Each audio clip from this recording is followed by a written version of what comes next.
Esther remembers really early in their experience with us.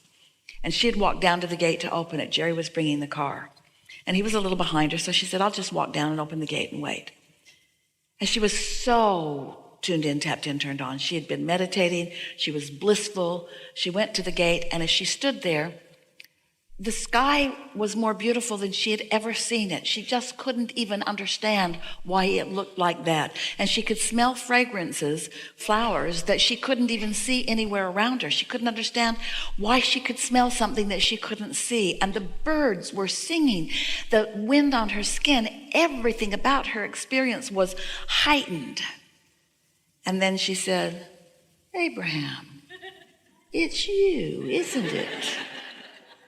And we said, you've caught us again. Peeping through your eyes, listening through your ears, smelling through your nose, feeling through your fingertips. When you tune into who you are, your now is so rich that you'd want this now to just stay right here for eternity. And it will. Thank you. Yes, indeed.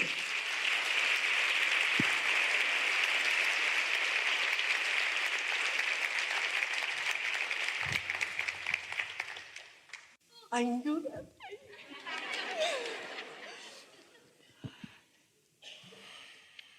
There's a lot of power in knowing.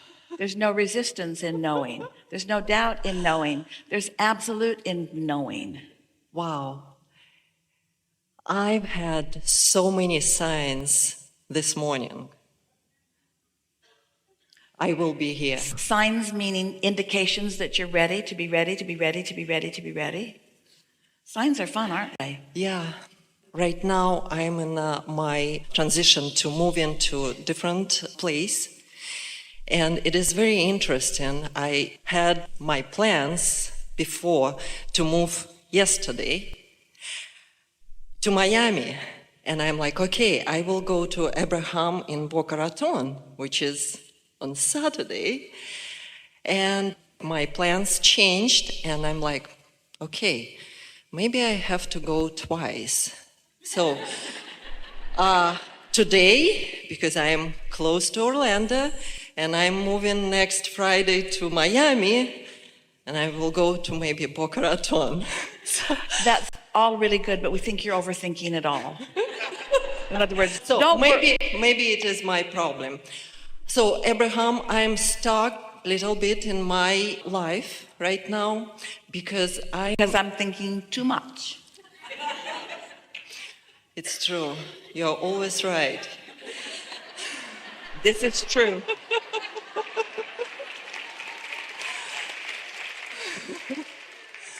My stuckness, which is getting stickier as I focus upon it.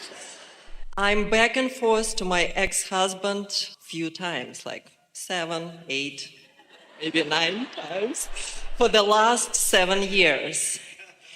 I'm just thinking maybe it is, I'm stuck. Well, it's logical, isn't it? Because depending upon what aspect of him you focus upon his beauty, and there you go. And then you focus upon his opinions, and then there you go. And then you focus upon his beauty, and then there you go. In other words, you're fickle. But I want to tell you from my previous experience, I've been married not once, few times, and I just thinking about, I already got some answers today about maybe something wrong with me. No. It isn't that something is wrong with you. It's that you're cursed for all time and eternity. No, it isn't that either. It's that you get what you think about, and you've got quite a mixed bag of what you think about because you're doing what almost everybody does. You are focused upon the now manifestations, filling your thoughts and words with the now manifestations, so you don't have any steady vibration about some of these things that really matter to you. When you focus on something, you offer a vibration about it. And as you offer a vibration about it, law of attraction responds to your vibration. And then you observe that. And as you observe it, you offer a vibration about it. And then law of attraction responds to your vibration. And then you get something more. And this is what momentum is.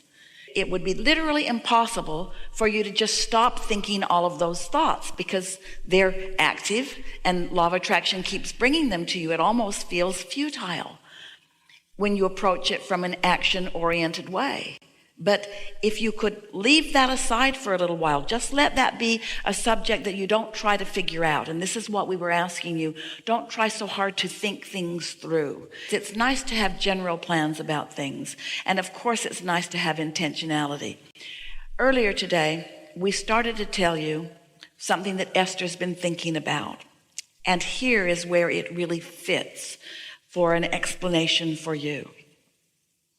She is realizing that she can quiet her mind. You all can. It won't take you long to know it either. So as she quiets her mind and pushes that reset button and then tunes into the frequency of her absolute well-being and stays there until a thought occurs to her, and then momentum ensues and another thought comes and another thought comes and another thought comes.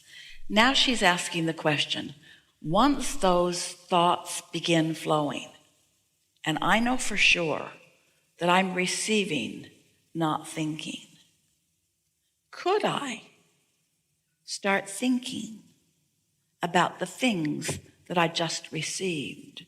And mightn't that be more fun than just receiving? What do you think? Think it might be more fun than just receiving? So then we said to her, think about the process of segment intending, where each time you enter a new segment, your intentions are slightly different from the last segment. When you get into your car, it's a new segment. When you get onto this roadway, it's a new segment. If your telephone rings, it's a new segment. And if you identify that you're moved into a new segment, and then you just softly, with no tension, sort of like the tension that you're feeling about some of these subjects, like moving and relationship, with no tension, if you can just softly choose a subject that has not a lot of momentum already going, but something that you are softly interested in, and then just softly set an intention. For example, now, this is something else that we want to say to you. While you're in that quieted place, you are actually an open vessel to the source within you, which means when your mind is really quieted, every one of your trillions of cells has direct communication with your inner being. They already have communication with one another. And so now, an impulse to go get something to drink or go get something to eat is a very logical next impulse. So if you follow that impulse and then you realize, so you're up out of your chair, this is no longer meditation segment. This is now following the impulse into the kitchen segment. Now you say to yourself, I want good fuel and I want it to taste good and I want it to revive my body and I want it to answer these trillions of cells who are asking.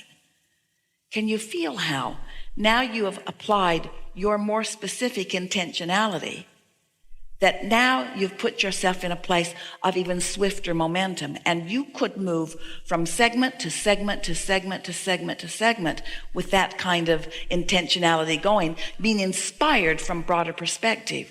So you are, hear it, co-creating with your own inner being. You know how much fun it is when you get together with a friend and you're on the same wavelength and you're laughing about the same things, or you have interest in some of the same things, and you get in the middle of a conversation that goes so far and so fast and so fun into a place that it could not go if it was just you. Well, when you co-create with your inner being, it's like that, because your inner being holds all the knowledge of you, all the knowledge of your interests, all the knowledge of what you want, all the knowledge of your proximity to it. So when you start dancing that dance with your inner being, when you start saying, so what do you think now? What now? What now?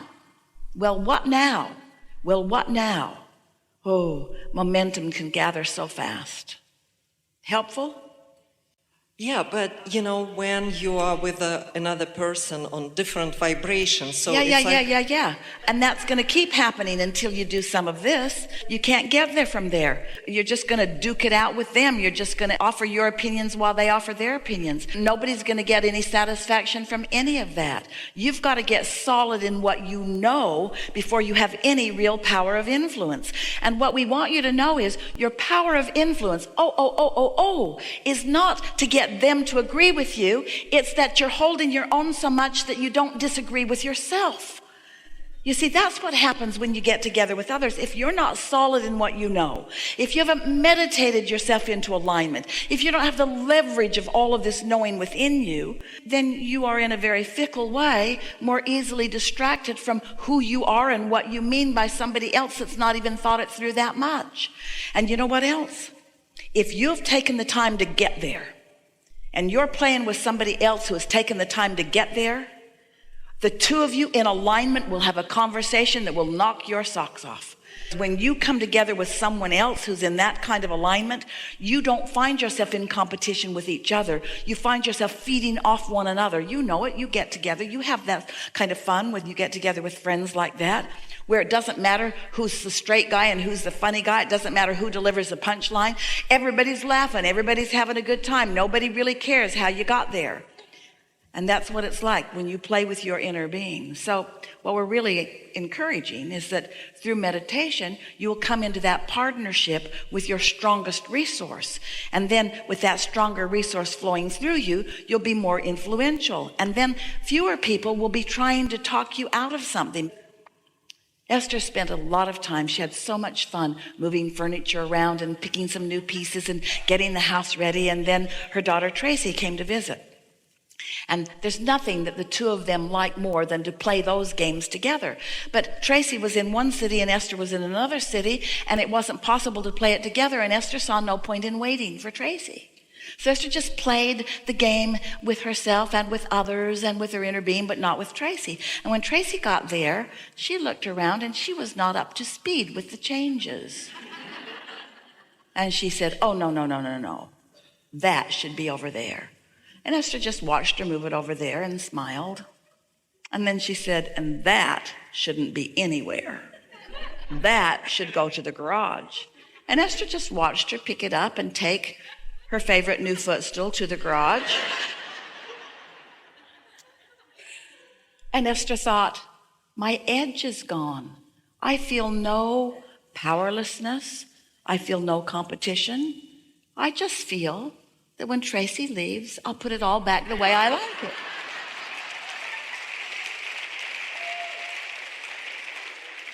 There was no point in getting Tracy to be ready. Tracy didn't know that that beautiful little table was in the perfect place and had a perfect picture over it until Esther found a lamp that looked better. And Tracy didn't know that the lamp looked better, so the picture needed to go someplace else. Tracy didn't know that. She wasn't ready to be ready. And Tracy didn't know that the picture hung in a place where it didn't belong for a little while and then was moved to another place. She wasn't ready to be ready. She just saw the finished results, and Tracy wanted to be ready. She wanted to start the whole thing over. Let's move that over there and that over there and that over there and that over there, which is really what you're all doing with life all day, every day.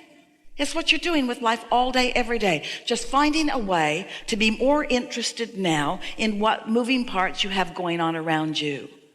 The thing that trips you all up is that you think that there's a giant plan that somebody else has figured out that you've got to figure it out because you think there's only one way to go and only one place that you need to be, when there are infinite places for you to be and infinite paths for you to take, and every one of them as satisfying as the next, you see. So there is no reason for you to ever feel any competition with the beloved others who are providing the contrast that helps you to create your desire to begin with. You can't get it wrong. It doesn't matter where the footstool is. It doesn't matter. It's just nice to have it where you want it when you want to put your foot up.